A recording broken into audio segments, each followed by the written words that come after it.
De l'élevage est venu dans les années 2008-2009 quand j'étais étudiant. On aimerait vous connaître d'abord. Moi, c'est Santé Mahamadou. Ouais. Le nom de la ferme. Le promoteur de la ferme Diala Dia. Diala Dia qui signifie nourriture plus nourriture. Wow. Parce qu'il y a un chat qui a vu une souris qui tenait du pain. Donc la souris c'est de la nourriture et puis le pain c'est de la nourriture. Donc en voulant résumer le tout en même temps, il a dit hey Diala Dia. Donc nourriture plus nourriture, arrêtez-vous. Donc le principe de la ferme là, c'est vraiment fournir du Diala Dia. C'est pourquoi on a varié un peu pour qu'il y ait Dia plus Dia, nourriture plus nourriture. Donc l'idée est venue dans les années 2008 quand j'étais étudiant. Mais par la suite en 2011 j'ai été admis à une formation initiée par l'Institut de la francophonie pour l'entrepreneuriat, qui est l'incubateur virtuel IVFE, incubateur virtuel de la francophonie pour l'entrepreneuriat. Donc mon projet consistait à mettre en place une ferme avicole spécialisée dans l'élevage des pondeuses.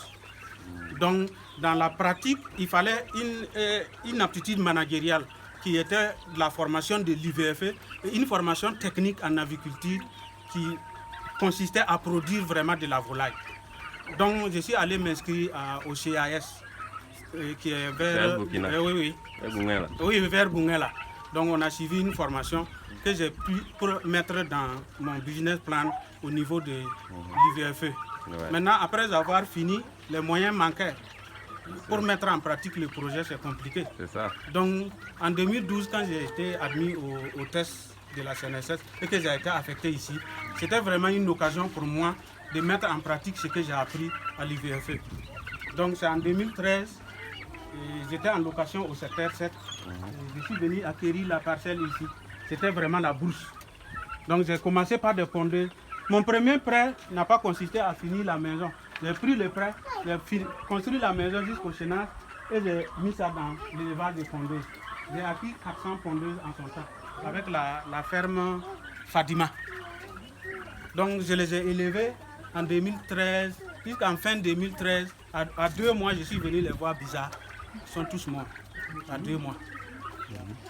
Donc entre-temps, il y a la ferme Fadima qui organisait une formation pour ses clients. Donc je les ai écrits, j'ai dit non, quand j'ai pris les pondeuses, la croissance était propre, mais entre-temps tout est mort. Il me dit non, Maître Aruna, que non, lui va me donner les 382 poussins qui sont morts là gratuitement. Donc j'étais assis au service un jour, il m'appelle que les poussins sont disponibles à couvrir. Donc j'ai négocié le véhicule d'un collègue, je suis allé à Koubri chercher les poussins venir. Donc j'ai recommencé à les élever. Jusqu'à 4 mois en juin 2016, je viens encore, c'est bizarre.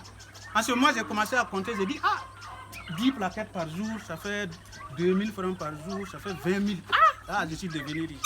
Donc un matin, je vois que tout est bizarre. J'appelle, il y a un vétérinaire qui suivait ça. J'appelle le vétérinaire, il dit qu'il arrive. C'est le 3e jour, il est venu trouver qu'on ramassait encore, mettre dans les sacs. Tout était mort. Tout était mort encore. Il fallait trouver une idée pour quand même ne pas laisser ton investissement dans le vide.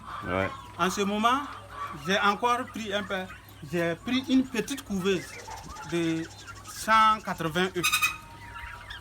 Donc j'ai pris 17 reproducteurs mettre ici.